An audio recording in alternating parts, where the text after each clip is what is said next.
Un cordial saludo para todos, para todas, darles la bienvenida a quienes están en este proceso tan importante de formación alrededor de la consulta previa, que como ya hemos señalado en diferentes espacios, no solamente tiene que ver con un derecho fundamental, sino con la protección de la vida misma. Profesor Miller, buenos días, ¿cómo me le va?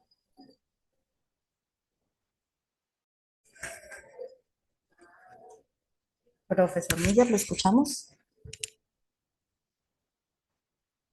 Bueno, el día de hoy vamos a seguir con nuestro tema del seminario, que es la institucionalidad en el marco de la consulta previa.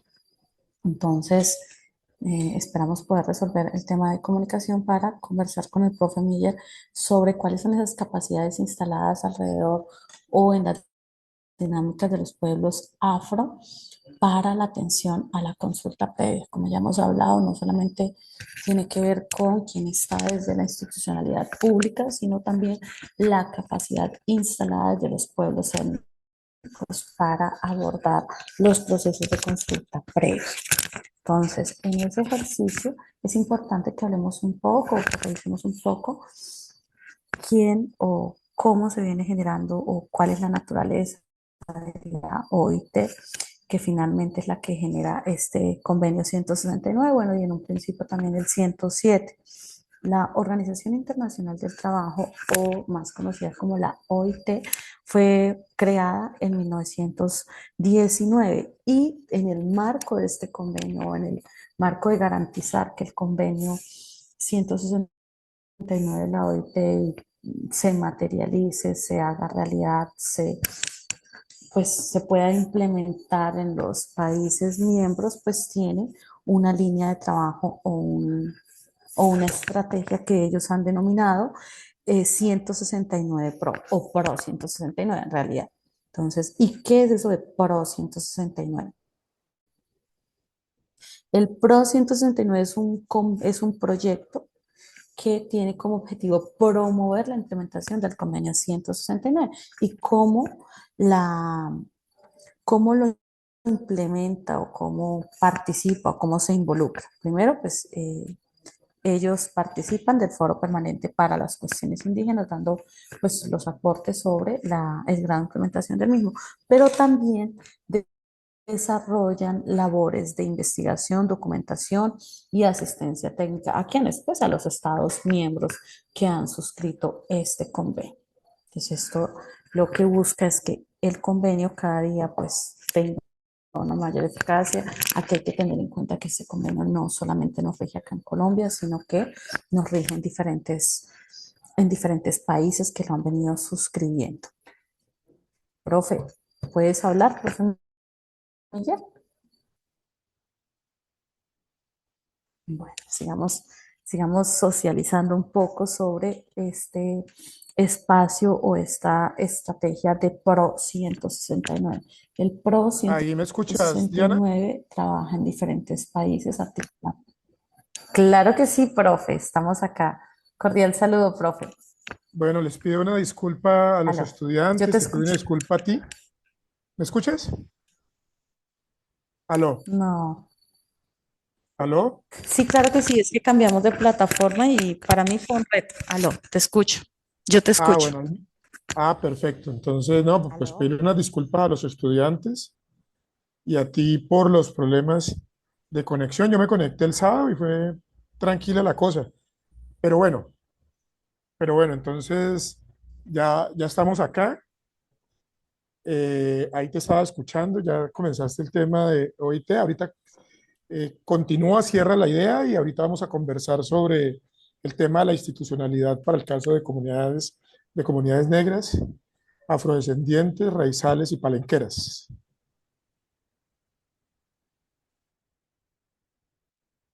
Sí, entonces, pues estaba compartiéndoles a quienes están en este proceso que también hay como una institucionalidad marco que bordea el convenio 169 de la OIT, que a su vez desarrolla algunas labores para lograr la efectiva implementación del convenio 169 y este proyecto ellos lo denominan como Pro 169. Ahora que dentro de los jóvenes está muy de moda el concepto PRO. Las instancias internacionales también tienen el PRO 169. Acá en Colombia, pues digamos que en lo que se ha podido monitorear, no, pues no hay así como unos avances muy grandes, pero sí han trabajado en Bolivia, han trabajado en Honduras, tienen diferentes seminarios, tienen labores en Argentina, donde justamente sobre qué es el convenio 169 de la OIT y ahorita pues están tratando de ampliar este convenio. Entonces, como para irnos acercando también un poco a el tema internacional y como les digo, la OIT hace todo un aporte al foro permanente para las cuestiones indígenas sobre cómo los países van avanzando en la implementación del convenio. Pero tenemos un tema pendiente que lo hemos hablado desde la segunda sesión y es, bueno, hay quienes dicen no, no deberíamos hablar de institucionalidad desde los pueblos étnicos, deberíamos hablar de capacidad instalada. Ya en la sesión pasada vimos un poco la capacidad instalada desde los pueblos indígenas, entonces, profe, nos gustaría, más que creo que es una deuda que tenemos con quienes están haciendo este curso, cómo es esa capacidad instalada desde las comunidades afro para la salvaguarda del derecho a la consulta previa, libre e informada. Vale, muchas gracias, Diana. Tienes toda la razón.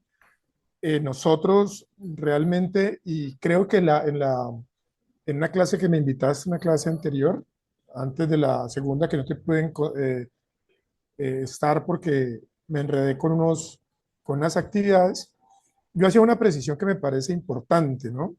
Yo decía que, pues en términos sociológicos, realmente uno habla, y en términos como de la ciencia social, uno habla, la institucionalidad es más unas pautas, unos elementos generales. Por eso yo, o decimos nosotros los que trabajamos el tema, que las instituciones son como la familia, la iglesia, los partidos políticos, los sindicatos, son como instituciones. Y las organizaciones son aquellas que implementan o son Ujú. como la carrilera a través de la cual la institucionalidad se mueve, es decir, ya las organizaciones públicas, las organizaciones privadas, por eso las ONG se llaman así, organizaciones no gubernamentales, o nosotros nos llamamos organizaciones sociales, otros llaman organizaciones de la sociedad civil. Qué pena, profe, que me meta en este vericueto académico, pero me parece que es importante porque estamos en un espacio también académico. Entonces, esa primera aclaración. La segunda es que el fin de semana pasado tuvimos la oportunidad, Diana y yo, como asesores de otro proceso que se está haciendo con el Ministerio del Interior, de estar en un evento, en un foro, en un conversatorio de 2 días. Y ¿Oro? ahí estuvo toda la institucionalidad Sí. y todas las organizaciones públicas, privadas, organizaciones sociales, y lo traigo a colación porque creo que para la clase que está orientando la profesora Diana Cruz es absolutamente pertinente. Entonces ahí están las organizaciones que dan cuenta de este tema de comunidades étnicas, tanto desde el Estado, habían también organizaciones de la sociedad civil, muchas ONGs estaban autoridades indígenas y estaban consejos comunitarios, integrantes y también miembros de las juntas de gobierno de los consejos comunitarios. Ese segundo tema, porque una cosa que me parece importante para los estudiantes y las estudiantes, los profesores, las profesoras y en general los que nos siguen, porque muchos de estos programas están siendo ubicados en la red a nivel general, es ubicar este elemento que tú planteaste en el programa anterior, de las capacidades instaladas, de la capacidad organizativa que tenemos las comunidades afro y las comunidades indígenas. En el caso de nosotros, eh, hay que decir, yo lo dije en una clase que lo dejo ahí de referencia para que la consulten, la organización de las comunidades negras eh, y las formas de gobierno no son de ahorita, vienen de por allá de la época eh, del tráfico transatlántico de personas. Hay referencias de dinámicas organizativas en los barcos esclavistas, en los barcos esclavizadores. Hay referencias que ahí hay una estrategia de poner a los recogían en las playas, entregados algunos, habían europeos que iban y cazaban literalmente a las personas, en otras ocasiones los mismos imperios africanos, las mismas tribus africanas, eh, a prisioneros que tenían de otras etnias también los comerciaban con los europeos. Es que estas son cosas interesantes de conversar porque también ponen un contexto y cuentan otra historia, porque estamos acostumbrados a la historia que nos contaron los blancos. Entonces, y hay que profundizar un poco más. Entonces, yo siempre refiero a algunos autores del proceso de comunidades negras, Alfonso Cassiani, a Gabino Hernández, a Marilyn Machado, bueno, a Miller Machado, que hemos escrito sobre el tema. Entonces, retomando, antes les decía que una estrategia que utilizaron los europeos fue en los barcos poner personas de distintas etnias, obviamente con distintos idiomas, justamente para que no se pudieran organizar, para que no se pudieran comunicar. Lo mismo pasó cuando llegaron aquí a América. Sin embargo, hay una lógica del ser humano enmarcada en la libertad que genera una dinámica de conversación, de encuentro, porque finalmente todos venimos de la madre tierra, que además la madre tierra no es España, ¿no? O la madre patria no es España. La madre tierra para el ser humano es África. Bien, saltando de ahí, y para el caso de Colombia, y para el caso un poco de Haití, de muchos pueblos del Caribe, de muchos pueblos del Pacífico, justo en medio de ese proceso de esclavización, en el siglo XVII, sobre todo, en Colombia se dio todo el proceso de, de los cimarrones en Cartagena, pero dicen que hay procesos de cimarronaje en toda la geografía nacional, pero también recordemos que desde finales del siglo XVIII ya habían dinámicas organizativas muy fuertes, tanto militares como culturales, como tribales, en México, en Cuba, en Haití posiblemente son los enclaves más importantes que dan como resultados la liberación del pueblo haitiano en 1804 en cabeza del general Alejandro Petión. O sea, lo que estoy diciendo es que siempre ha habido una dinámica organizativa. Yo no le llamaría tanto institucionalidad, sino que hay una dinámica organizativa. Si bien la emancipación, entre comillas, de los esclavos en el siglo XIX corresponde a unas lógicas internacionales en donde ya económicamente no era rentable el esclavismo. También hay que decir que eso se da por una dinámica de luchas en el Caribe, en el Pacífico, estas son las referencias que tengo, que quedaron un poco de las dinámicas organizativas de las luchas de independencia. Entonces aquí es muy importante decir que ahí se va tejiendo un proceso organizativo muy interesante. A principios del siglo XX se da en Europa un proceso eh, muy impulsado por los africanos colonizados, en donde había y esclavizados antes, pero colonizados posteriormente. Hay una dinámica de intercambio de personajes entre África y Europa y aparece en Francia a principios del siglo XX una teoría organizativa y de identidad en los cafés franceses de 1930, de la década de los 30, de los 40, que se llama la negritud. Así como el tigre tiene una triguitud, es decir, tiene unas características, sus rayas. Los negros también tenemos unas características que no solamente son fenotípicas, sino que también corresponden a una suerte de dinámicas culturales, organizativas. Aquí es importante señalar que ya ahí se configura lo que podríamos llamar la diáspora. la diáspora africana, que también tiene unos elementos comunes. Quiero mencionar uno nada más para que ustedes me entiendan. En gran parte del Pacífico hay una característica muy africana que es la doble negación. Es poner el no al principio y no al final. No llegaste, no. No viniste, no. No hiciste tal cosa, no. Ese es un tema gramatical muy importante porque explica lo que estaba diciendo yo desde la época de la trata transatlántica y cómo las dinámicas organizativas se construyen en todas partes, en los Estados Unidos. También hay organizaciones que se construyen. El siglo XX, bueno, entonces estaba hablando de la triquitud y de la negritud.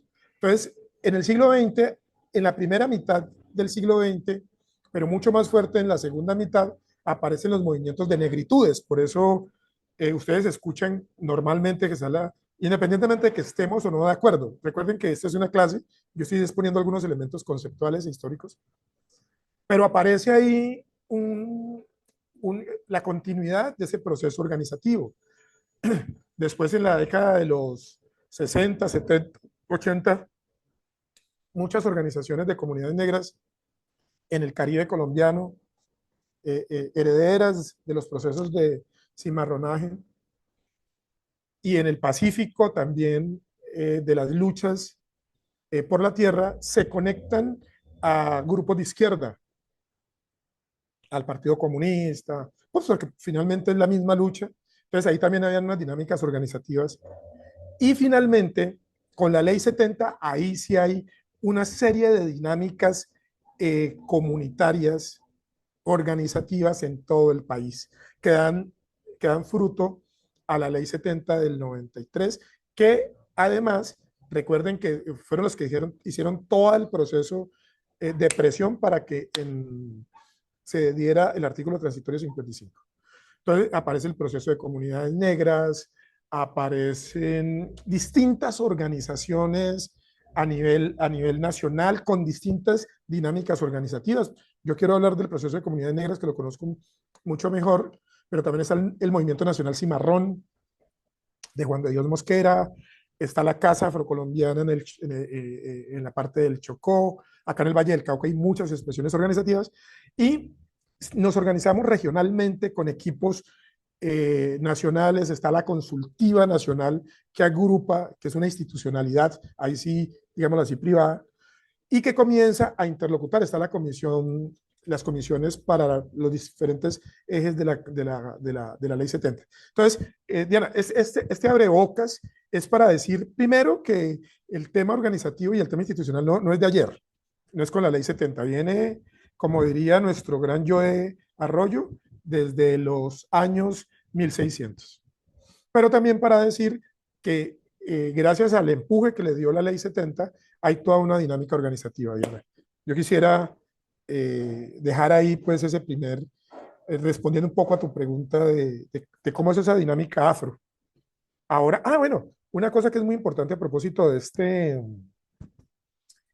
diplomado es que en el caso de los afro, en el caso de las comunidades indígenas está la mesa de concertación en consulta previa, en el caso de las comunidades negras,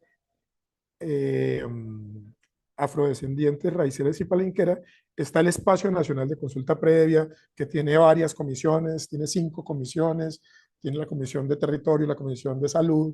Entonces también hay una interlocución, porque creo que también en esto que estamos hablando de la institucionalidad son importantes esos espacios de articulación, Diana. Espacios de diálogo, ¿no? Es así, Diana, exactamente, espacios de diálogo intercultural, ¿no? Y de diálogo intercultural, que tiene otro elemento que se llama la mediación cultural, de la cual más adelante vamos a conversar en este tema que tú estás trabajando, Diana. Bueno, mediación cultural. ¿A qué hace referencia ese tema de la mediación cultural? Pues mira, hay un elemento que es muy importante en estos temas de consulta previa, porque incluso en el caso de las comunidades indígenas y de las comunidades negras, en el caso de las juntas de gobierno, de las autoridades indígenas, Y hablando de los gobiernos propios, ojo con este elemento de los gobiernos propios, para no hablar de los estados propios, porque realmente, de hecho, eh, discúlpame, tengo que hacer esta referencia que es muy importante.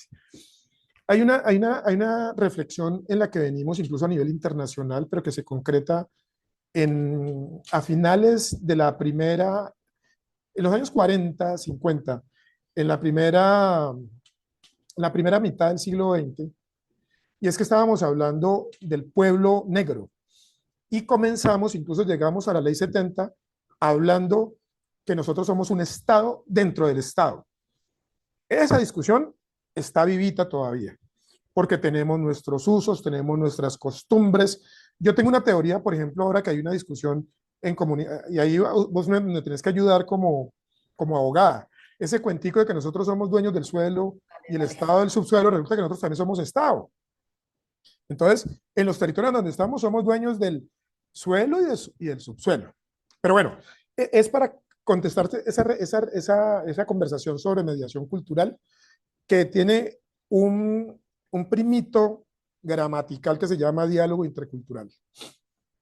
Y es que eh, en el marco de los acuerdos de paz del 2016, se genera en el marco de los acuerdos un método que es un método eh, de diálogo entre distintos. Yo después, y podemos poner aquí esa referencia al profesor Julio César Alvear, pero eso nace ahí porque estamos hablando de gente que tiene una visión totalmente distinta del Estado, distinta del modelo económico, además. Entonces se crea ese método, pero en el artículo del profesor Julio César Alvear se plantea que las comunidades negras y las comunidades indígenas, que también están en dinámicas de conflicto, necesitan generar un método que involucre otros elementos, no necesariamente desde la perspectiva económica y desde la perspectiva política, sino desde la perspectiva cultural. Y es ahí donde aparece el MIC o el MC, el método de diálogo intercultural, perdón, MDI, método de diálogo intercultural, o el método de diálogo de mediación cultural. Y tú me preguntas, ¿a qué hace referencia a eso? Es que cualquier conversación que se establezca, primero es entre dos gobiernos, los gobiernos, las juntas de gobierno y las comunidades mismas, y las autoridades indígenas y las comunidades mismas, con el gobierno establecido, que también es nuestro gobierno, pero que tiene una institucionalidad que está orientado y que está llamado a hacer todo el proceso de generar las condiciones, lo que llamamos el derecho material y las condiciones materiales para que se dé el diálogo. Es ahí donde aparece este asunto de la mediación cultural. Es ahí donde aparece este asunto de la mediación cultural, porque como tú bien lo has indicado desde la primera clase que me invitaste y las clases que yo he trabajado, es que la conversación no es solamente con los líderes, es con la comunidad en general y con los territorios. Entonces, ahí es donde se genera este tema de la mediación cultural, simbólica, religiosa, trascendente. Religiosa no se entiende como católico o cristiano o musulmán, entiéndase más bien, digámoslo, espiritual, la conversación espiritual que tenemos los negros y los indígenas con el territorio. Y profe, es que acá entra algo y es la concepción, ¿no? Entonces, no es que el Estado es dueño del subsuelo. Ese tema es una concepción de propiedad y acá esto claro que tiene que ver con institucionalidad porque la mayor parte de las consultas previas son sobre temas ambientales. Lo vimos que día en el foro en el que estuvimos participando. Entonces, ¿qué es lo que ocurre? Ni para ninguno de los pueblos étnicos, yo también tengo unos conflictos con la palabra étnicos, pero eso no lo vamos a abordar acá. El territorio se ve en términos de propiedad, o sea, de que el suelo está acá y aparte está el subsuelo, porque no es divisible.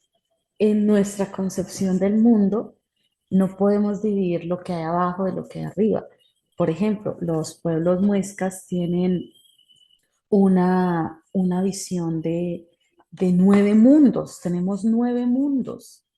Hay otros pueblos que tienen 3 mundos, entonces dependiendo la cosmovisión de cada pueblo, eh, va la mirada y en esa mirada no se separa, no es divisible lo uno de lo otro. Entonces, claro, a nosotros nos genera como mucho ruido y a veces no se entiende que cuando nosotros decimos que el subsuelo es nuestro en el entendido de nuestra visión integral, no nuestro en el sentido de apropiación privada, que son conceptos muy distintos, que definitivamente no, no podríamos equiparar, pero tampoco podemos permitir. No sé, profe, ¿tú qué opinas?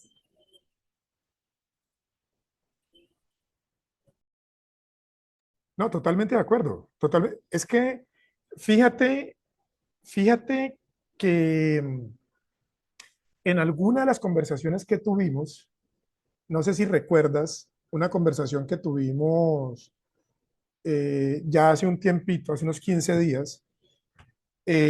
Incluso es un material que ustedes, estudiantes, tienen en la plataforma, que es un video, un video donde los indígenas plantean cuál es eh, su perspectiva de consulta previa. Y en ese video ustedes encontrarán claramente que ellos dicen, un momentico, no vamos a hacer consulta previa ahorita. La consulta previa la vamos a hacer en 6 meses. En comunidades negras pasa exactamente lo mismo. Por ejemplo, en el Pacífico colombiano, en el Pacífico colombiano hay unas condiciones en las que yo no sé si tú recuerdas, si yo lo dije ese día, cuando tú me mencionaste y lo que aparece en el video, cuando se hace una consulta previa, al territorio van a llegar personas externas. Voy a decir cosas que aquí a veces son políticamente incorrectas, pero que lo estoy diciendo en el marco académico. Entonces llegan mujeres y llegan hombres de la ciudad y llegan al territorio. Resulta que en el caso de comunidades negras, en ese momento el territorio estamos en época de siembra, o puede ser en época de cosecha, o puede ser en época de subienda. Entonces, si llega una mujer y tiene el periodo, eso afecta, de acuerdo a nuestra cosmovisión, la dinámica de la tierra. Si llega un hombre con un conflicto interno, puede afectar. Por eso nosotros normalmente, siempre lo primero que hacemos es una especie, yo no lo voy a llamar armonización porque eso corresponde a las comunidades eh, indígenas. Lo que siempre hacemos no es propiamente un ritual, es presentémonos, es digamos cómo estamos, cómo les fue en el viaje. Hay todo un proceso de preparación y ahí la tierra comienza a hablar, ahí el territorio comienza a hablar, el río comienza a hablar, los peces comienzan a hablar. Y es probable que ahí después las comunidades negras digamos, bueno, perfecto, ya hicimos este primer encuentro, vamos a darnos un tiempo, vamos a tener nosotros le llamamos un espacio autónomo y les avisamos para establecer el cronograma, que eso es todo el tema de preconsulta. Entonces, la institucionalidad es lo que yo quiero expresar. La institucionalidad de Bogotá puede estar marcada por unas agendas, por unos cronogramas, por unas urgencias. La institucionalidad, entre comillas, las dinámicas organizativas, los procesos organizativos de las comunidades indígenas y de las comunidades afro, están marcados por unas lógicas que también tienen que ver con el tiempo, pero que tienen que ver con la relación que tenemos con el territorio y el territorio que nos va diciendo. Entonces ahí, chao, no podemos hacer en este momentico la consulta. La hacemos más tardecito y no hay lío, pero incluso eso tiene que ver con las condiciones incluso meteorológicas. Si tú vas a Vallasolano o si tú tomas el río Atrato, en determinado momento o está crecido o está bajito. Entonces la tierra te dice, bueno, queremos que se haga, por eso conecto con diálogo intercultural y mediación cultural. queremos que se haga eso, entonces seguramente los caminos estarán abiertos, los ríos estarán dispuestos, los vientos estarán dispuestos y se dará el proceso, pero escuchemos a la institucionalidad en global, que no es solamente la Junta de Gobiernos, también están los sabedores, también están los mayores y las mayoras, están los curadores, está la naturaleza. Eso es un conjunto. Ustedes no están negociando solamente con nosotros, con los líderes, con los asesores, porque tú y yo hemos sido asesores, sino que deben dar unas condiciones. A eso es que yo me refiero con mediación cultural, pero además lo que tú has mencionado, por ejemplo, de los muiscas, de los NASA, de los MISAC, todas esas conexiones que hay que tenerlas en cuenta y forman parte de nuestra institucionalidad, de nuestra dinámica organizativa. Sí, y ahí es algo muy importante como para compartir, creo que muchos de acá ya lo saben, tú hablas de los ciclos del río, del atrato, entre otras, que hay momentos donde no se puede pasar. Y es que estos procesos o esta capacidad instalada que tenemos desde los pueblos étnicos no es solamente de cómo se llamen nuestras organizaciones como formalmente constituidas, sino que también median para que se respeten los ciclos del territorio. Ese tema me parece muy valioso, lo que tú acabas de explicar. Hay espacios donde en ciertas épocas del año no se puede entrar. ¿Y quién le va a decir a la institucionalidad gubernamental que no se puede? Nosotros. Pasa algo y es a manera de reflexión y son reflexiones porque este es un espacio académico. Es inconcebible a veces para ciertas personas que uno diga hay que mediar con el río o con la montaña cuando se va a entrar, pero que nos parezca absolutamente normal que una actividad se detenga porque el operador diga que no puede financiar o no puede cubrir el operador logístico, ¿no? El Estado funciona a través de operadores logísticos. Entonces, cualquier actividad se hace por un operador. En algún momento nos pasó que íbamos a hacer una actividad en un resguardo de Tanela en el Chocó y entonces nos dicen, no, es que en ese resguardo de Tanela no pueden hacer esa actividad porque el operador logístico no llega hasta allá. El operador logístico es el que se encarga de recibir la plata de la entidad gubernamental y entregársela a la comunidad. Y entonces, eso era una respuesta lógica, pero no era una respuesta lógica decir, en tal época, a tal hora, tenemos que salir porque si no, la marea no nos va a permitir salir a esa hora. Esa sí no es una respuesta lógica, pero que un operador, de un operador externo dependa el realizar un trabajo en comunidad, sí. Entonces, a eso vamos. De pronto, el tema de la institucionalidad acá se le ha querido dar un abordaje un poco más amplio y en eso estamos de acuerdo. No solamente qué tiene el Estado, cómo está constituido, cuáles son sus funciones, sino qué tenemos como pueblos étnicos. Y creo que no lo debíamos, profe. Muchísimas gracias Diana, por ¿me este espacio permites? Dime. ¿Me Sí, sí. permites? Porque yo te había dicho que me toca retirarme a las 10, que justamente tengo una reunión del tema de consulta previa. Lo que tú estás señalando es clave y lo estamos viviendo en este momento. Hay un proyecto muy chévere de la Universidad del Valle sobre justicia ancestral de las comunidades afro. Y se está haciendo en siete departamentos y vuelve y juega los problemas eh, logísticos, ¿no? Y tú pones de manifiesto otra cosa que hemos conversado contigo y también conversamos ahora en el conversatorio que tuvimos estos 2 días en la Universidad del Valle. Y es que, ¿qué problema para que lleguen las instituciones al territorio? De hecho, uno les avisa para que estén preparados, que a veces la marea va a estar complicada, los vientos van a estar complicados, el río va a estar crecido, el río va a estar muy bajito, se van a demorar más. Uno les avisa. Pero con el tema logístico, por ejemplo, en este proyecto lo que estamos haciendo nosotros, ¿qué es? Es contratar a los consejos comunitarios para que lo logístico fluya. Pero entonces yo te decía en una reunión anterior, es que, oiga, ¿qué problema que hay para hacer una reunión en el Bajo Atrato, allá donde está la comunidad en Vera, Chamí? Ay, no, es que no podemos llegar, es que las agendas, nos vamos a demorar 3 días, porque claro, tienen que llegar a Quibdó, de Quibdó coger una lancha. Ta, ta. Ah, pero cuando son las retroexcavadoras, cuando son los ingenieros que van a hacer la topografía, ahí sí llegan sin problemas al, al, al, al territorio. Entonces, los consejos comunitarios, los cabildos, las autoridades indígenas, los gobiernos propios, ya tenemos toda una dinámica organizativa.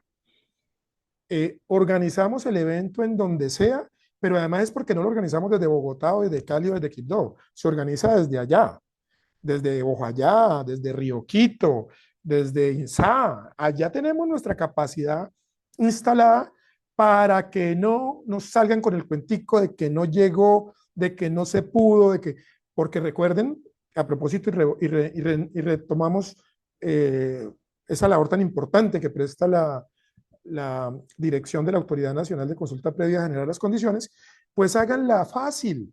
La fácil que es coordinar con la otra institucionalidad. Bueno, y aquí voy a decir una cosa que también es políticamente incorrecta. Diana, ¿me permites? Al fin y al cabo es su clase, entonces usted la que queda caliente. No mentiras. Es que, es que además le pagan un mundo de plata a una gente de Medellín, de Bogotá, de acá de Cali, para que lleve unos sándwiches horribles que no nos gustan, porque a nosotros comemos es su plátano, su ñame, su carne. A mí me encanta cuando voy con la Guayín a Insa a comer carne asada, es una delicia, a comer cuchuco. Me encanta porque, Gloria. y además todo está allá, la Madre Tierra nos regala todo eso. Entonces, qué pena, pero no podía dejar de meter esa puya porque también eso es mediación cultural, eso es generar las condiciones, eso es también, eso es como si yo te invito, que te voy a invitar algún día acá a mi apartamento y te invito, no sé, a una carne caleña bien rica, te invito a un tamal bayuno, te invito a mi casa y son las cosas que yo tengo aquí para compartir contigo. Entonces, no es un tema solo logístico y tal, es un tema también cultural, de mediación intercultural. Claro, y acá hay un tema y es que la consulta previa como derecho fundamental para la vida y el territorio, cuando la hacemos alejado del territorio, de las dinámicas propias, está poniendo en riesgo la cultura. O sea, definitivamente hacer procesos de consulta previa en cascos urbanos con hoteles, con alimentaciones por fuera.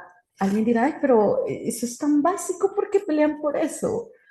Porque ahí poquito a poquito se está generando la pérdida de la cultura. Y dicen, oye, ¿será que un plato de comida da para que ustedes se sienten a hablar en un diplomado de institucionalidad en el marco de la consulta previa? Sí, un plato de comida da para que nos sentemos a hablar de institucionalidad en el marco de la consulta previa. Y da también para decirles, compañeros, compañeras, personas que están haciendo este diplomado, a los territorios no se recomienda que se vayan con sus láticas de atún, no se recomienda que se vayan con sus galletitas por aparte, no se recomienda que se vayan con su otra comida. ¿Por qué? Porque la esencia de estar en los territorios es la colectividad, es el compartir alrededor del alimento, el compartir de la palabra. Muchas veces pasa que, y es normal, hay quienes pueden tener problemas digestivos, pero ¿cómo hacer para que, o si yo llevo algo, tratemos de compartirlo entre todos, pero que no se creen esas barreras? ¿Qué es recomendable para la institucionalidad de la que estamos hablando? Consultas en territorios, acorde a las dinámicas de los territorios. Alimentaciones desde las comunidades y el compartir entre todos. Ahora ha salido una moda rarísima, yo no sé si es moda, pero no sé si te ha pasado, profe, y es que como los profesionales llevan sus propios viáticos, entonces los profesionales tienen que comer por aparte, porque para eso les ponen sus propios viáticos. Y los platos de comida son contados. Está pasando que ahora se contrata un restaurante para cada comunidad darle el plato y se está desvirtuando la capacidad instalada nuestra. ¿Cuál es la capacidad instalada nuestra? La olla comunitaria, y en la olla comunitaria comemos todos. Y eso hay que verlo porque a veces cree que se están optimizando recursos. Entonces, y más allá de optimizar recursos, se está individualizando la cultura y se está separando más aún la institucionalidad de las comunidades cuando en sí todos somos personas y cuando en sí todos compartimos un territorio y tenemos diferentes roles. ¿O qué opinas tú, profe? ¿O te ha pasado algo parecido? No, totalmente. Te iba a decir era algo, yo voy a seguir escuchando, voy a pasarme a la otra reunión que tengo, pero me acaban de decir que es probable que la aplacen hasta las 10:30. Entonces voy a coordinar esa parte y continúo. Esta parte que estás diciendo es muy importante porque has tocado un tema que es clave y es el tema de la institucionalidad como una cosa alejada allá en Bogotá, que somos muy acartonados. Y no, eso tiene que ver con la armonización del espacio de concertación y de la empatía, que es una dinámica en la que el ministerio está muy interesada en que los funcionarios también se formen en este tipo de dinámica. Entonces ahora yo voy a seguir escuchando, pero por ahí en unos 15, 20 minutos me vuelvo a conectar, no, voy a seguir conectado, me voy a pasar a Meet y continuamos con la conversa que está muy buena, profe. Dice, profe, de todos modos, muchísimas gracias por acompañarnos y sobre todo muchas gracias por contextualizarnos desde lo histórico esas capacidades organizativas que como pueblos étnicos tenemos. El mensaje que queríamos compartir en este seminario es, claro, hay una institucionalidad desde lo público, pero también hay una capacidad instalada de los pueblos indígenas que va desde lo local, lo regional y algunos escenarios nacionales. Que tengamos claro que en esos escenarios nacionales no se define el destino de las comunidades en términos de políticas nacionales, sino que se coordinan o se articulan las dinámicas como se va a trabajar en lo público. Ahora sí, teniendo en cuenta información que nos facilita la dirección de la Autoridad Nacional de Consulta Previa, nos arrojan unas cifras bastante interesantes y esto es bueno que lo tengamos en cuenta para saber qué institucionalidad hay en cada caso. Entonces nos dicen que hay más de 7.800 consultas previas. Bueno, después tiene una cifra de alrededor de 17.000 consultas previas, pero el punto es que si son 7.000 o 17.000, pasan de las 1.000 que se han venido realizando.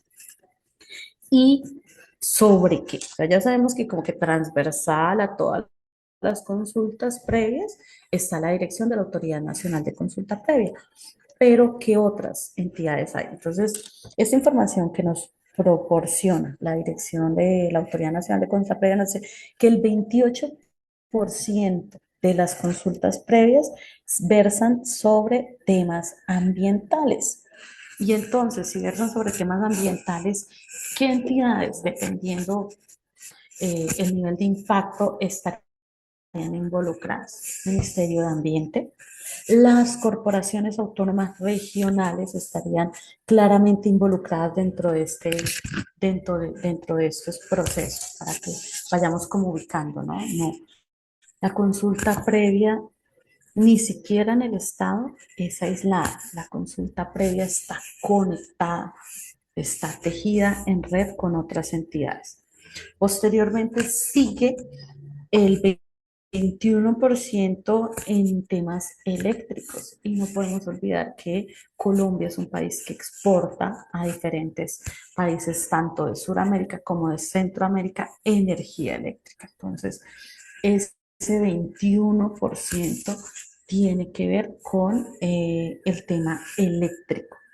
Hay qué entidades están, tenemos las CAR, tenemos a las empresas operadoras de estos POAS, proyectos, obras o actividades que están ahí presentes, también deberían estar dependiendo del sitio, como ya lo habíamos mencionado. Las alcaldías, las gobernaciones, ellos son transversales a estos procesos, estaría estas entidades relacionadas. Tenemos también con temas de hidrocarburos.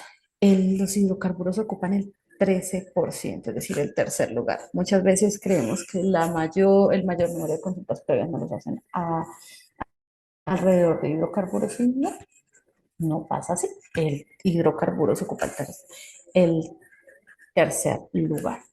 Y ahí, ¿a quién tenemos? a la Agencia Nacional de Hidrocarburos. El Estado tiene a esta entidad involucrada dentro de estos procesos. Entonces, ya vamos viendo, ¿no? Que siempre va a estar, o generalmente va a estar la autoridad de consulta previa, pero anclada a ella tenemos otras entidades que por ahí están dándole el, el proceso. Y hablamos mucho de agencias. Nosotros hace unos años el tema de las agencias no existía. Estas entidades un poco más especializadas que se supone que van a dinamizar un poco más determinado sector. Antes no se hablaba de ellas, ahora son parte integral de estos procesos de las consultas previas. Siguiendo en ese orden, tenemos todo el tema de la minería que ocupa el 11%. Aquí también tenemos otra agencia, la, y otras autoridades. Acá hemos creado la Autoridad Nacional de Licencias Ambientales, que está en tema ambiental y también está en temas de minas.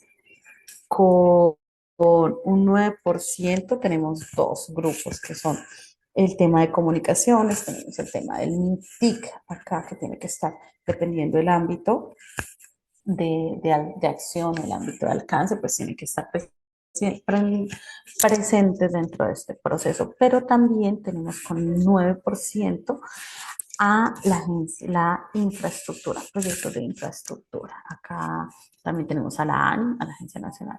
Todas estas entidades están ahí presentes dentro de este tema. Entonces, como que vamos viendo cómo el espectro de la institucionalidad se va ampliando. La ANI, la Agencia Nacional de Infraestructura, está a cargo de diferentes alianzas público-privadas, vamos a ponerlo en esos términos, ¿para qué? Para las diferentes obras que se hacen en el país. La ANI definitivamente hace parte clave y estratégica de la institucionalidad que genera todos estos procesos que buscan transformar el país, tiene que ver en temas de puertos, bueno, hay una cantidad de obras que la ANI, los canales que se están haciendo ahorita con todo el tema de recuperar la estructura ferroviaria, nuestros puertos. Entonces, no es solamente hablar de la Autoridad Nacional de Licencias Ambientales, hay toda una serie de entidades. A ver, creo, así como que hemos hablado ahorita de alrededor de 10 entidades que también tienen que ser partícipes. Y cerrando como este tema del porcentaje de sobre qué consultamos, ¿no? ¿Qué estamos consultando? Y quiénes tienen que estar en estas consultas, terminamos con el 7% de medidas administrativas o medidas legislativas. Como les digo, todo proyecto administrativo o legislativo que sea susceptible de afectar a las comunidades indígenas, pues necesariamente va a tener que ser sujeto de consulta previa. ¿Listo? Es como acá redondeando un poco este capítulo de la institucionalidad. Vamos, y entonces vamos a ver que este escenario hemos sido un poco allá, un poco acá, un poco allá y un poco acá, ¿no? Para que nos vayamos como identificando que esto tiene que irse articulando, se tiene que ir complementando. Bueno, entonces estamos retomando el tema de, dependiendo el tipo de licencia, va las entidades que también hacen parte de esta institucionalidad y que efectivamente deben estar involucradas en estos procesos. Y les está diciendo que en esta infraestructura, en esta ingeniería que tiene el Estado, pues ahora hablamos mucho de las agencias nacionales, ¿no? La Agencia Nacional de Infraestructura, la Agencia Nacional de Hidrocarburos, la Agencia, bueno, la Agencia Nacional de Tierras también hemos visto estos temas. Y bueno, pero ¿qué son esas agencias o para qué son esas agencias? Porque muchos de pronto cuando conocimos un poco la estructura del Estado hacia finales del 90, pues no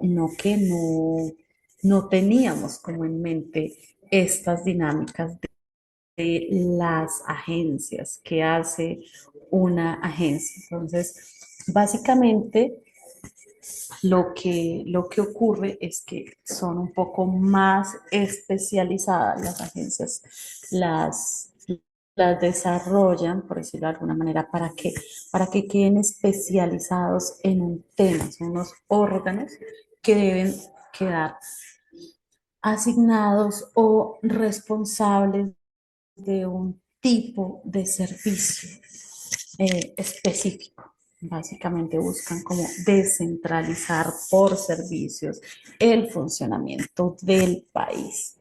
Entonces tienen las competencias, por ejemplo, la Agencia Nacional de Tierras está encargada específicamente de la gestión de tierras en el país y acá como que lo vemos por el nombre, ¿no? O sea, como que el nombre ya nos va indicando su dinámica, su proceso.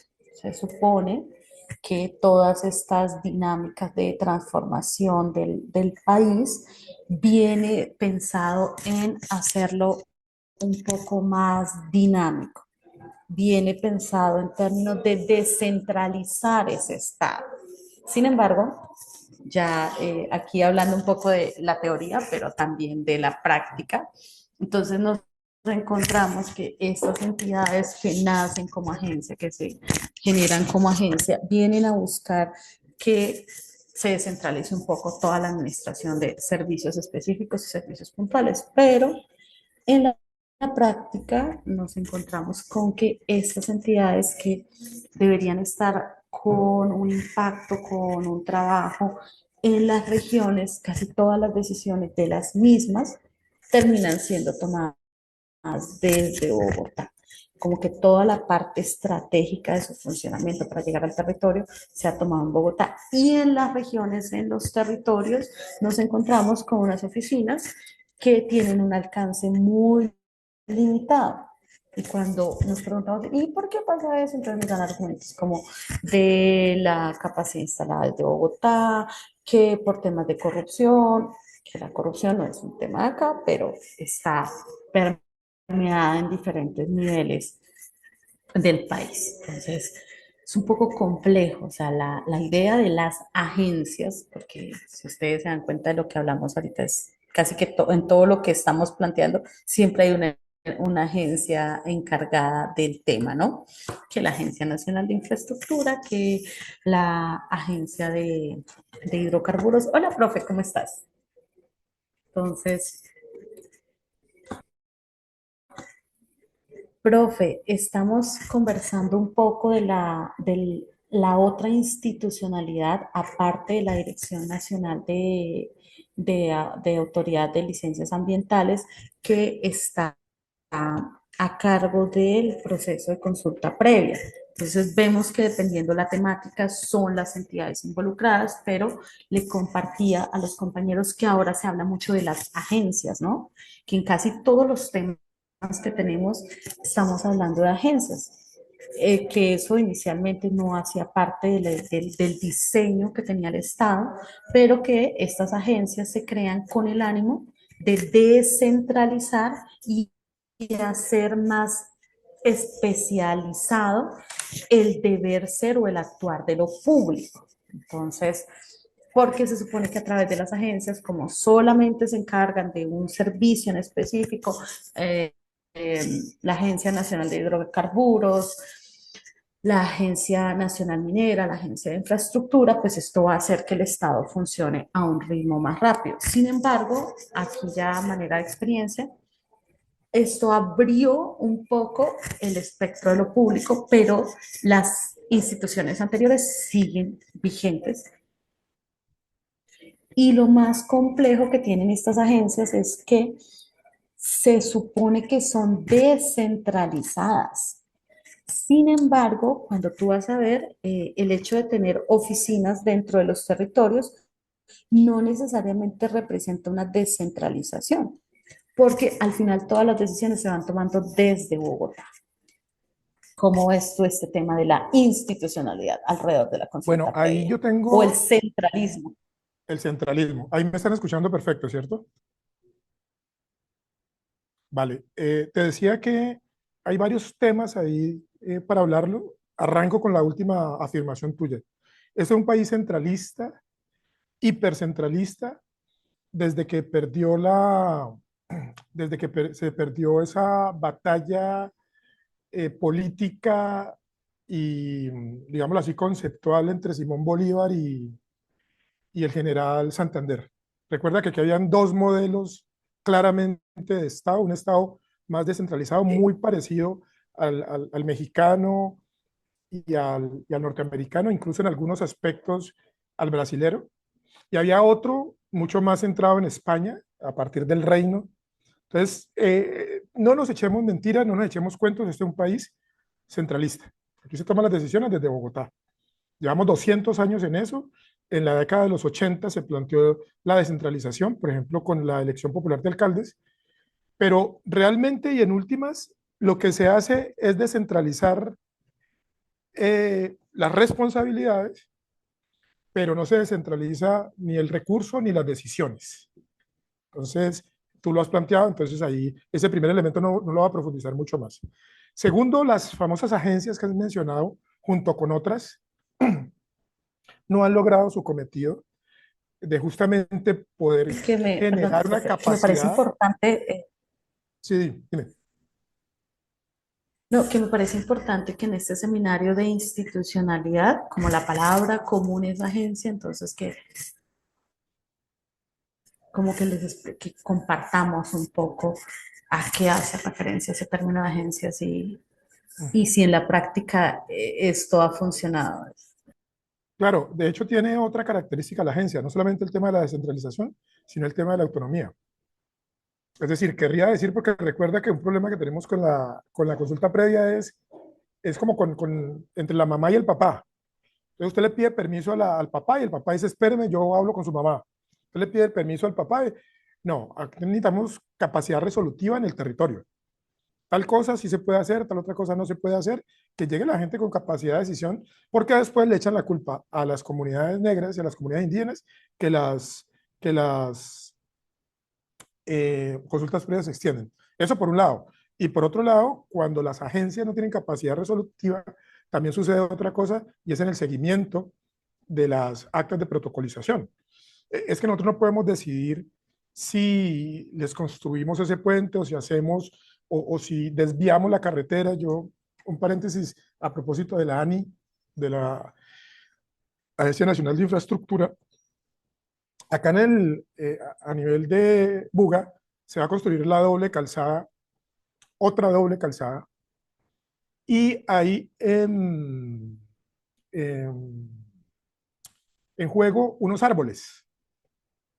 Y entonces, digamos así, por aquí va la carretera que está, van a construir los árboles, van a construir la otra carretera, el otro carril, por acá por donde están todos los árboles.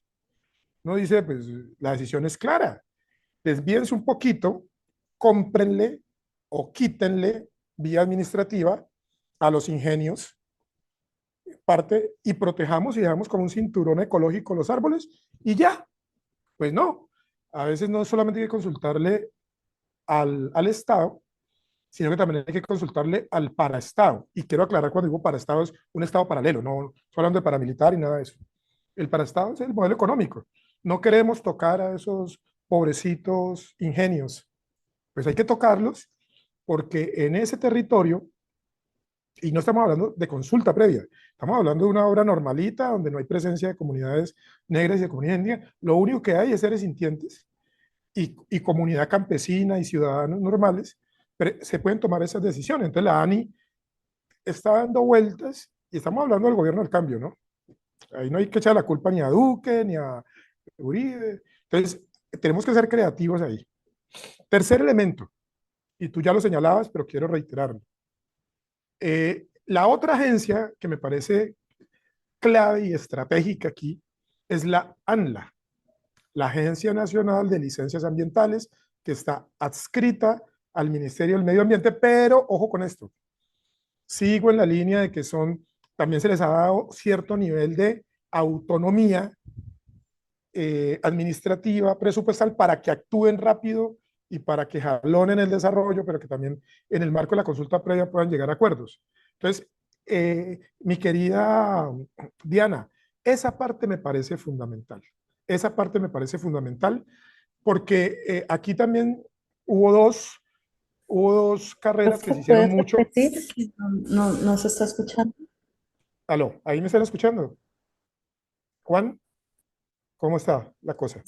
Sí, eso te iba a decir. Si por favor O tengo repites esa problemas, última o parte tengo problemas con mi porque no internet. se te estaba escuchando. Vale, la ANLA, la Agencia Nacional de, de Licencias Ambientales.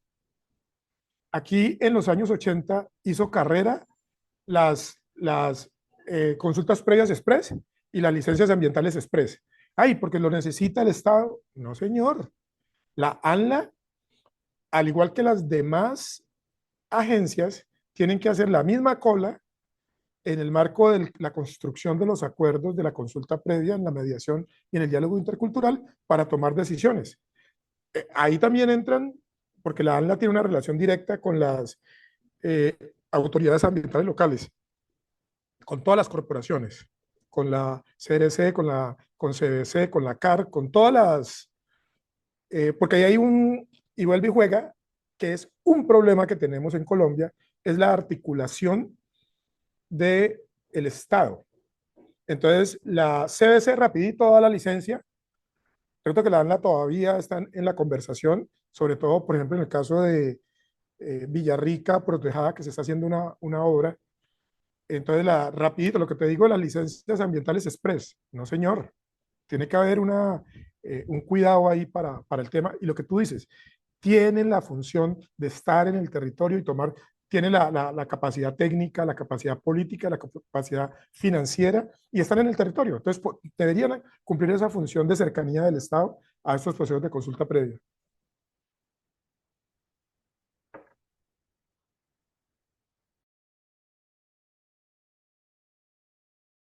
Sí, y lo que acá podemos observar es que desde los últimos 24 años, porque hay entidades que vienen como desde el 2003, agencias, eh, el Estado ha tratado a través de estas instancias de decir nos vamos a descentralizar, vamos a hacer mucha más efectiva nuestra labor, pero también se generan como una confluencia de competencias porque instituciones que tradicionalmente venían se mantienen, pero sobre todo no se logra dinamizar los procesos. Por el contrario, uno observa que los procesos son como un poco más dilatados, demorados.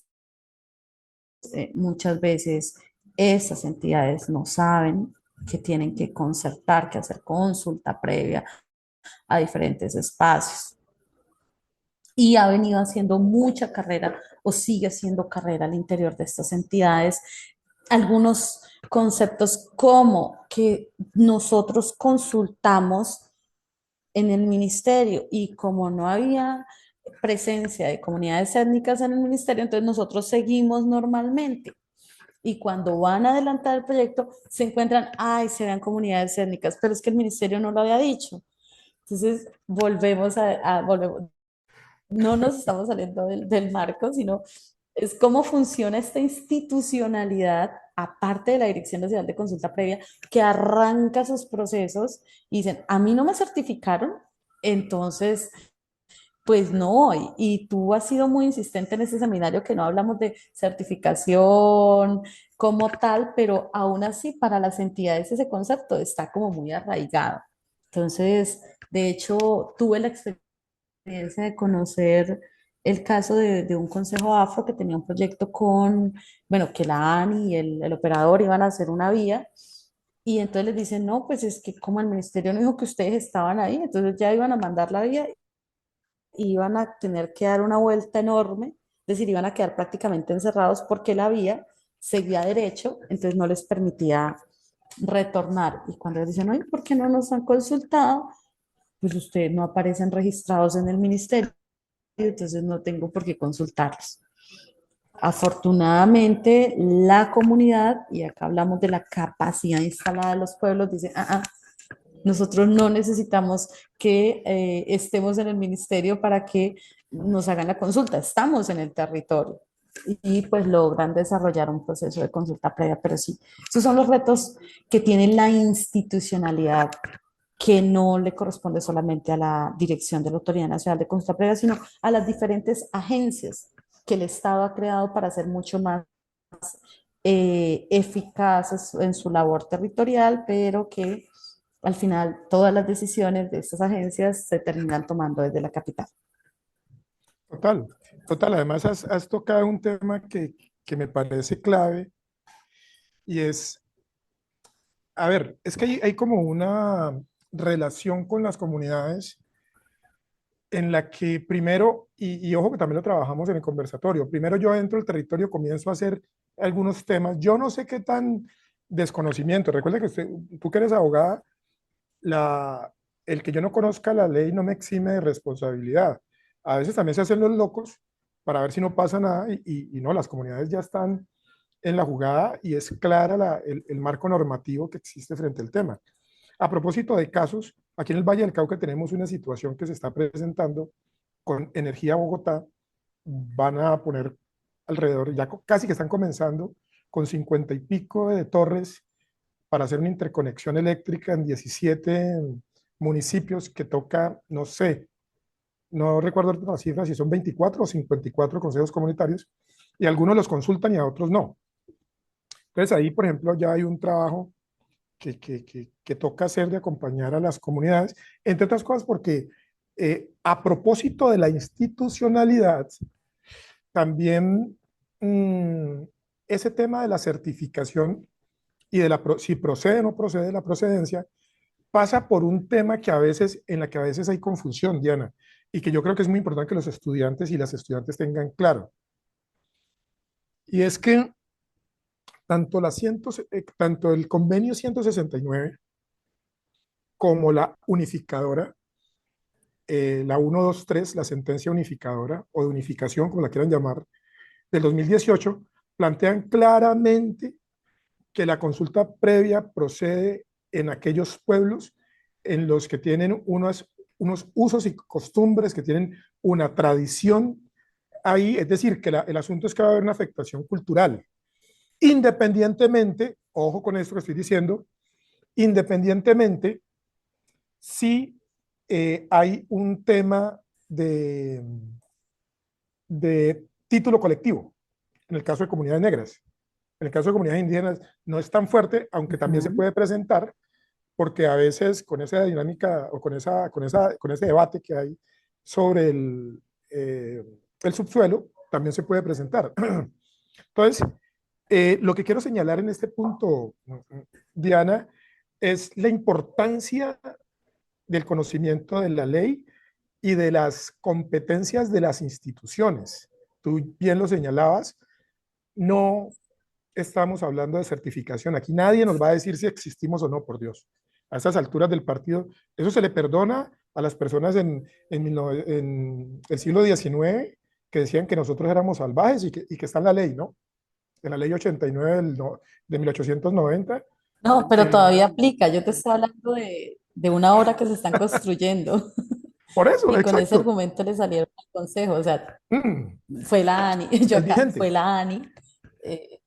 Sí, sí, sí, sí. O sea, porque es la ANI vigente. todavía dice, nosotros tuvimos que nos certificaran y no nos lo certificaron a ustedes. Y el consejo como, Bueno, se les perdona el término certificación porque realmente solamente hay 4 años desde la Directiva 08 del 2020 en donde ya se establece claramente que tiene que haber una procedencia, hay una, si procede o no procede, se les perdona hasta ahí de la certificación. Lo que no se les perdona es que a estas alturas del partido digan, muéstrame su título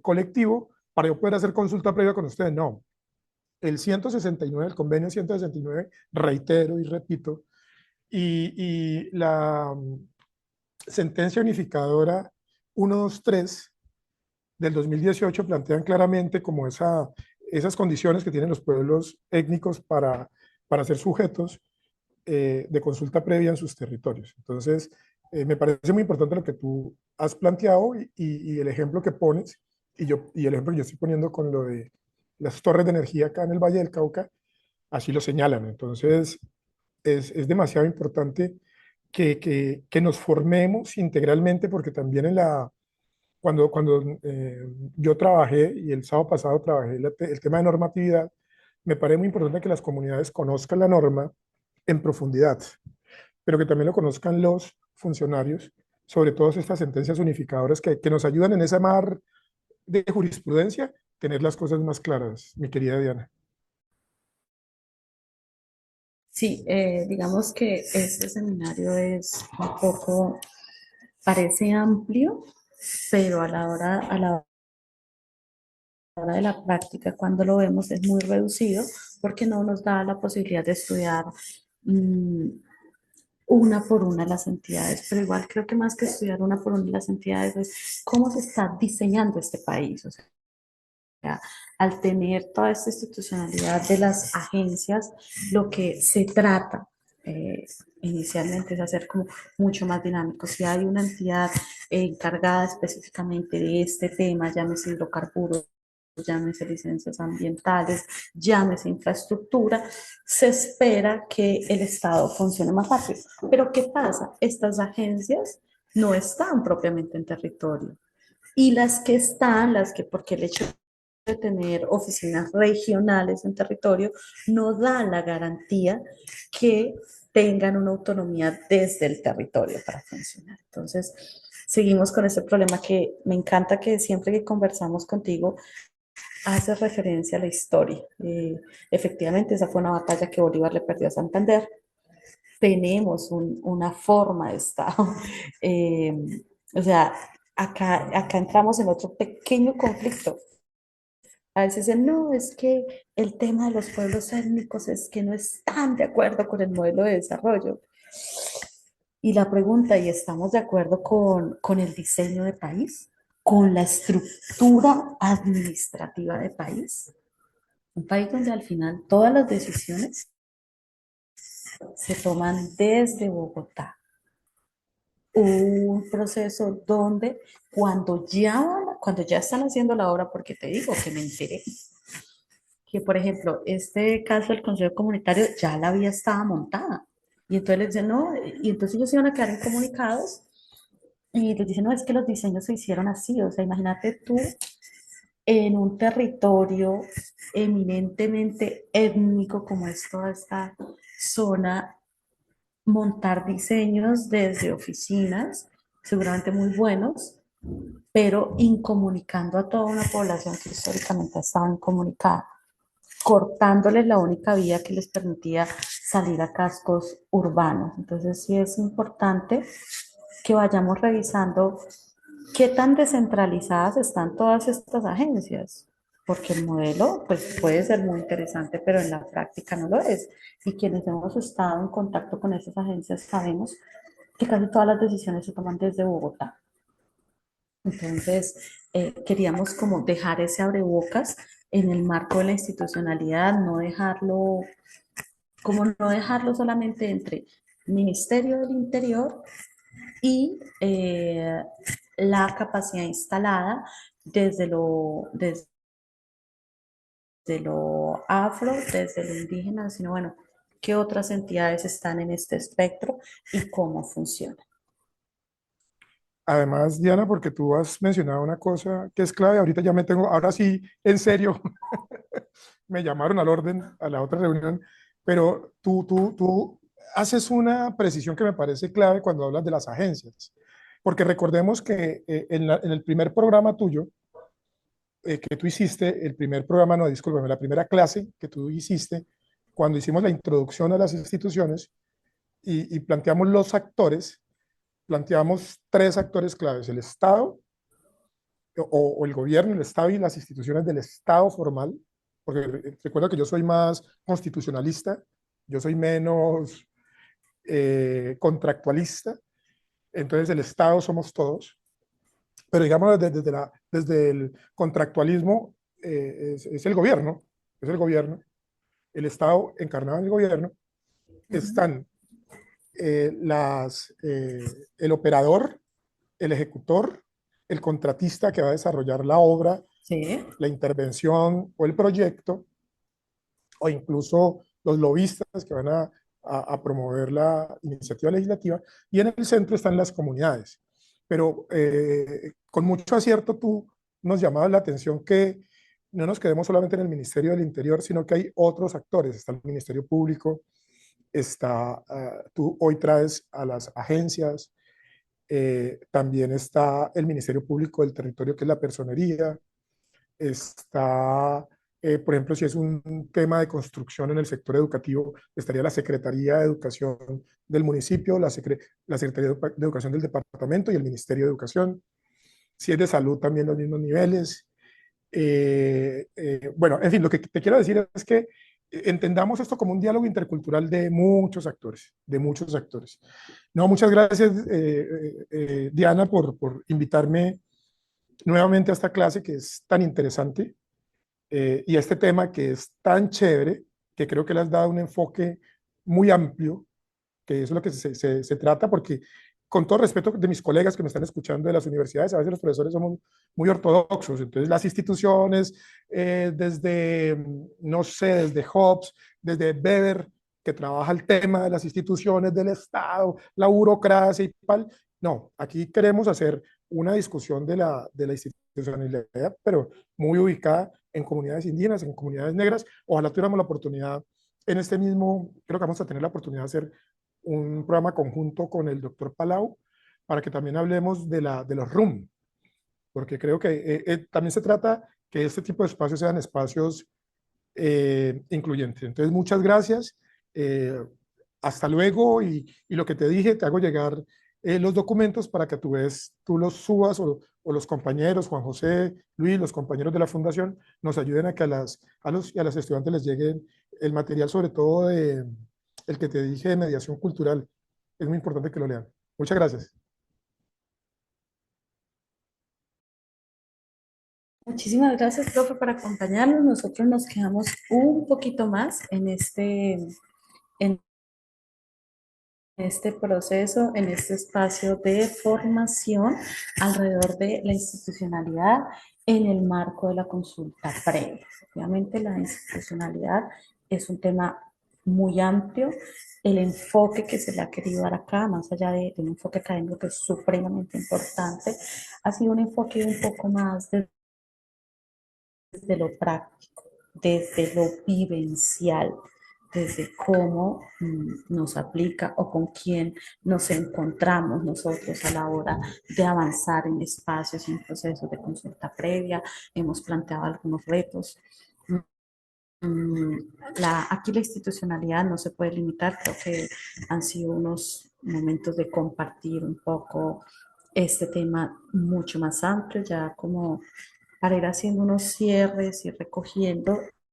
Entiendo que es importante que algunos conceptos se precisen, así que voy a compartir una presentación que no es mía, claro, no es mi presentación, es una presentación del Ministerio del Interior sobre la consulta previa. Entonces, vamos a precisar o vamos a profundizar un poco antes de irnos en la dirección de la Autoridad Nacional de Consulta Previa. ¿Para qué lo vamos a hacer? Porque pues, es como esa entidad que recoge y que lidera todo este proceso. Entonces, conozcámosla un poquito más desde su interior, esa estructura organizacional que tiene la dirección de la Autoridad Nacional de Consulta Previa, que está a la cabeza de un director que tiene un grupo de gestión jurídica, que tiene una subdirección técnica, que es la que se encarga de verificar la procedencia de la consulta previa, tiene todo un tema de actuaciones administrativas de procedencia y el análisis de procedencia. Tiene también otra subdirección, que es la subdirección de gestión, que ahí lo que hace es para gestión de consulta previa para proyectos de energía, minería, hidrocarburos, ambiental, infraestructura, telecomunicaciones y medidas administrativas, lo que hemos venido hablando. Entonces, a veces se dialoga, pero no está en la presentación, pues aquí está. Y esta subdirección de gestión también tiene todo un área de formación en consulta previa. Y ya la subdirección corporativa, que tiene temas de contratación, gestión financiera administrativa, planeación operativa, estadística y recursos tecnológicos. Ahora sí, vamos a ver un poco cuáles son esas principales funciones de la dirección de la Autoridad Nacional de Consulta Previa, pero ya precisando que los tengamos ahí puestecitos, que los podamos tener a la mano, que los podamos revisar, que los podamos mirar. Entonces ¿cuáles son? Está el tema de determinar la procedencia, la oportunidad de la consulta previa para la expedición de medidas legislativas, administrativas o la ejecución de proyectos, obras o actividades de acuerdo con el criterio de afectación directa y con fundamento en los estudios jurídicos, cartográficos, geográficos o especiales que lo requieran. Y acá, bueno, esto es lo que está planteado en términos de funciones. Sin embargo, aquí hay que tener en cuenta un tema y es clave, porque acá se habla de afectación directa. En algunos espacios señalamos que no necesariamente es lo que la afectación directa es lo que tiene que ver con el ámbito territorial inmediato. Por ejemplo, aquí hablamos de ecosistemas. En términos de ecosistemas, puede que, vamos a hablar de una hidroeléctrica, se considere la viabilidad de consultar con el territorio que está pegado, pero también nos pasa que las aguas río arriba, las comunidades. Bueno, estamos precisando todos los conceptos que tenemos alrededor de la consulta previa de las entidades vinculadas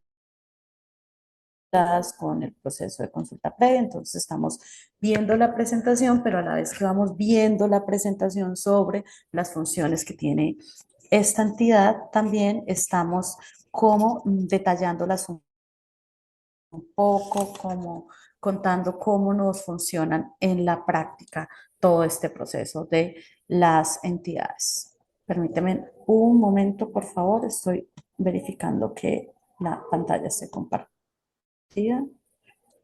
A ver, que no la puedo verificar. No puedo verificar que la pantalla esté compartida.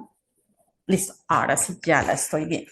Entonces decíamos que aquí hay una palabra muy puntual y esa palabra muy puntual a veces nos genera algo de ruido porque nos hablan de la afectación directa y con fundamento en estudios jurídicos, cartográficos, geográficos o espaciales que se requieran a la hora de determinar la procedencia. Entonces hablamos de la integralidad del territorio. Entonces nosotros suele ocurrir, no siempre, que dicen, no, afectación directa es el que está como de manera más inmediata. Entonces volvemos al ejemplo que estábamos dando de una vía. Entonces se hace la vía, inicialmente no se determinó, no se identificó comunidades indígenas, posteriormente la ANI y el operador identifican, porque era una realidad que no se podía tapar, que sí habían comunidades indígenas dentro de este territorio, de comunidades afro, perdón, dentro de este territorio, que eran las que iban a quedar como directamente impactadas por la vía y casi que incomunicadas. Y este consejo comunitario dice, no, pero es que esto no solamente nos va a afectar a nosotros, más atrás hay otro consejo comunitario, mucho más retirado, que seguramente no va a estar recibiendo el material particulado y todo, pero si este diseño sigue, que no va a haber un retorno, sino mucho más adelante, se le va a encarecer el acceso de los insumos, de los alimentos, entonces también va a tener una afectación. Entonces, ahí es directo o indirecto. Es como a veces el cuestionamiento que se plantea uno. Y no es tan fácil, ¿no? Hay como una zona de grises que se llama a la hora de identificar quiénes son los directos afectados y quienes no son los directos afectados con determinada obra, programa o actividad que se vaya a realizar en el marco de la consulta previa. Entonces, esta es una de las funciones que tiene la dirección de la Autoridad Nacional de Consulta Previa y que a veces tiene que entrar a conversarse. ¿Por qué? Porque pues no necesariamente ese directo, como lo entienden algunos, es como lo entienden otros, pero para eso estamos en estos espacios, ¿no? Para formarnos y para ir viendo cuáles son estas dinámicas. Siguiendo la labor de identificar precisamente cuáles son estas funciones de la dirección. También está una de ellas que es liderar, dirigir y coordinar el ejercicio del derecho a la consulta previa, definir la ruta metodológica y término de duración de la consulta previa en los eventos en que las partes no logren un acuerdo sobre los mismos. Y acá también retomamos lo que hemos venido hablando. Estos tiempos, estas metodologías, no es que a veces las comunidades étnicas no logren un acuerdo con el ejecutor como tal. Es que acá hay unos tiempos propios, unos tiempos ambientales, unos tiempos de las dinámicas propias de cada comunidad. Entonces, eso tampoco es como que pueda llegar la dirección y decir esto se va a hacer acá y en este espacio. ¿Por qué? Porque ustedes no se pusieron de acuerdo. Porque como ya lo hemos mencionado un poco con el profe Miller, los tiempos también son los tiempos del territorio, son los tiempos naturales, son los tiempos ambientales que deben ser respetados, que deben ser tenidos en cuenta y que deben ser observados. Por eso acá se habla de coordinar. Y es muy importante esta palabra de la coordinación. No es decir, esto se hace así porque no se pueden poner de acuerdo. No. Se coordina para entender el punto de vista de cada uno o las posibilidades de cada una de las partes al respecto. ¿Listo? Por otro lado, dentro de las funciones está la de proponer al Ministerio del Interior las políticas en materia de consulta previa y dirigir su ejecución, seguimiento y evaluación. Bueno, ahí vamos cómo estas políticas están avanzando. Sabemos que se están generando cada día nuevas dinámicas. ¿Para qué? Para poder atender y responder a la consulta previa en el marco de un derecho fundamental. Por último, tiene una función de adoptar criterios para brindar capacitación, asesoría y asistencia técnica en materia de consulta previa, ¿no? Estas son como esas grandes funciones que tiene la dirección de la Autoridad Nacional de Consulta Previa, que habíamos preferido dejarla para al final del seminario y no al comienzo. ¿Por qué? Porque cuando dejamos esto así al comienzo, nos perdemos la oportunidad de tener ese ejercicio práctico, dinámico, de a partir de lo que hemos venido teniendo o aprendiendo a lo largo del camino. Pero bueno, aquí estamos dentro de todos esos espacios para poderlo compartir con cada uno de ustedes dentro de lo que fue la institucionalidad en el marco de la consulta previa, un seminario pues que nos ha llevado por un recorrido a veces interno, a veces externo, salimos, volvimos a entrar, miramos lo internacional, pero nos devolvemos otra vez a lo local, hablamos de la estructura que tenemos en el marco del gobierno propio para adelantar procesos de consulta previa, hablamos también un poco de los pueblos en aislamiento voluntario, cómo se garantiza el derecho a la consulta previa en comunidades que están en aislamiento voluntario.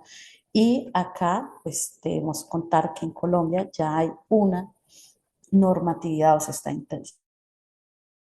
se está implementando desde hace algunos años una normatividad que nos habla de pueblos en aislamiento voluntario, cómo son las dinámicas de relacionamiento. Hay un decreto que ya está creado para los pueblos en aislamiento voluntario, pero lo que es más importante o lo que debemos tener en cuenta es que nuestras dinámicas de vida también los afectan. O sea, no es decir cómo, cómo vamos a hacer para que a ellos se les haga la consulta previa para información y les digo yo, tiene que estar cargada, deben ser cargada en la plataforma este tema para quienes estén interesados en profundizarlo. El decreto 1232 del 2018 nos señala un poco cómo puede ser este manejo, pero más que este manejo, los pueblos indígenas que están en aislamiento voluntario merecen que se les respete esa voluntad. Pero ese respeto de voluntades no se hace como hablamos acá, de establecer una ruta metodológica, ¿no? Porque empezando que el solo contacto por su propia dinámica biológica de mantenerse aislados podría los hermanos no están preparados, entonces, porque una gripa puede poner en riesgo toda su dinámica de vida. Pero ¿y entonces cómo hacemos? Pues tenemos que velar para que esos territorios donde ellos están no ingresen proyectos de infraestructura, no ingresen proyectos de minería, no ingresen este tipo de actividades y dinámicas que podrían poner en riesgo su derecho a permanecer y a vivir libremente en los territorios. Creo que será una deuda que teníamos con este espacio de formación. Bueno, y la consulta y cómo operaría, cómo funcionaría.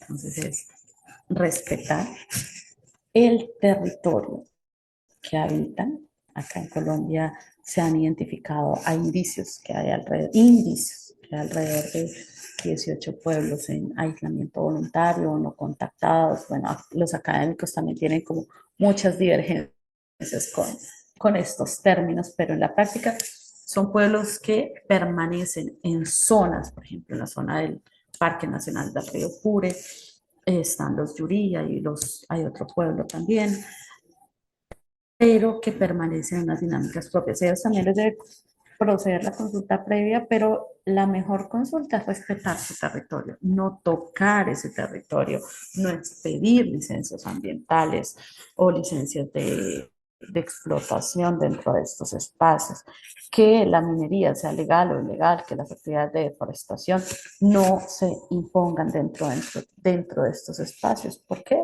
Porque eso pondría en riesgo su vida y su dinámica. Y aquí también hablamos de otra institucionalidad. ¿Cómo consultar al que no veo, pero que sé que está ahí? ¿Cómo generar un diálogo con quien sé que solo el contacto, ese diálogo, primero que tenemos otros idiomas, otras lenguas, va a afectar automáticamente su salud? Entonces son como esos interrogantes que se van dejando, pues en Colombia, como les digo, que va a quedar en el material de consulta, está el decreto 1232 de 2018, que fue el resultado de un trabajo de muchos años y la incidencia de muchas entidades y centros de investigación para decir, bueno, Colombia, empecemos a hacer una